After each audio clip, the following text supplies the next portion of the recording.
I'm Dick DeYoung from TwoCameraGuys.com. Today I'm hands-on with the Sony NEX-5, which falls into the category of mirrorless cameras with interchangeable lenses. One advantage of not having to build a mirror into a camera is that the body can be smaller than a typical DSLR. The body of the NEX-5 is one of the smallest in the mirrorless class. In fact, it is not much bigger than an iPhone and only weighs about 10 ounces. The heart of this digital camera is a 14.2 megapixel APS-C size sensor. As a general rule, the bigger the sensor, the better. Even though an APS-C sensor is a step down from the 35mm full-frame sensor, it is still bigger than the micro four thirds type common in other mirrorless cameras, and it's a whopping 10 times larger than the sensors found in many point-and-shoot compact cameras. The normal kit lens for the NEX-5 is an 18-55 zoom. You can see that once this lens is attached, the camera will no longer stow away into your pocket. But if you really want to impress friends and family, you can splurge on the 18-200mm zoom. Of course, at $800, the lens costs more than the camera body. Then again, it weighs almost twice as much. Though I like its zoom range and its optical quality, it is a handful, and I find that the zoom requires some muscle and leverage to turn. I would not try zooming while shooting video without the camera secured to a sturdy tripod. Sony makes only one other lens that pairs with the NEX-5, the wide-angle 16mm pancake lens, though Sony has announced that more lenses are on the horizon, including two faster primes, a 28 and a 50mm. As well as not providing an electronic viewfinder, the NEX-5 doesn't include a traditional hot shoe, but it does have a tiny flash attachment which you can plug in and screw tight. Of note, when the long 18-200mm lens is attached, the flash will cast a shadow on your subject.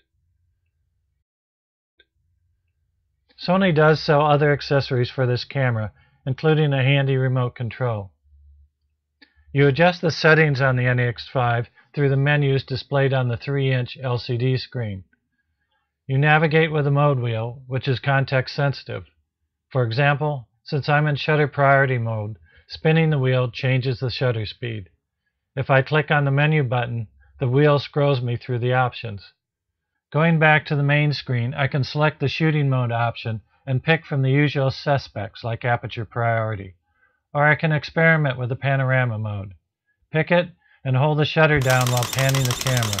The Sony will stitch together the images in the camera and will create a panorama shot in a few seconds. The NEX-5 even has a 3D panorama mode, which creates 3D MPO image files that a Sony 3D TV will display in 3 dimensions. If you have a 3D TV, it's worth playing with.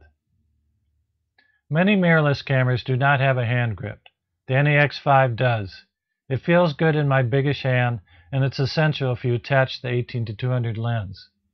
But I wish that the Sony designers would move the movie record button away from my thumb. At least once a session, I would see that I accidentally hit this damn button and was recording a video. The LCD flip screen swings out, allowing you to shoot while holding the camera over your head, or you can go into stealth mode and hold the camera at hip level and shoot Halloween costumes. Boo! Overall, I like this odd duck-looking Sony NEX-5. The large APS-C size sensor is a definite plus because it renders better picture quality, especially in low light. The current lens selection is not huge, but the optical quality is very good. For me, who primarily uses a DSLR, I really miss that the NEX-5 does not have a dedicated electronic viewfinder that I can hold up to my eye to frame and focus my shots. Also, the lack of a real hot shoe limits the camera, and the provided flash attachment seems like an afterthought. Finally, I would prefer more dedicated physical buttons. I'm not a big fan of the trend to put all the controls on screen, but I imagine for many who are stepping up from a point-and-shoot compact camera, that's not a problem. You can find more information on the Sony NEX-5 on our Two Camera Guys site, including a feature where you can examine full-resolution test photos at different ISOs. Up next is a short sampler of video shot with the NEX-5.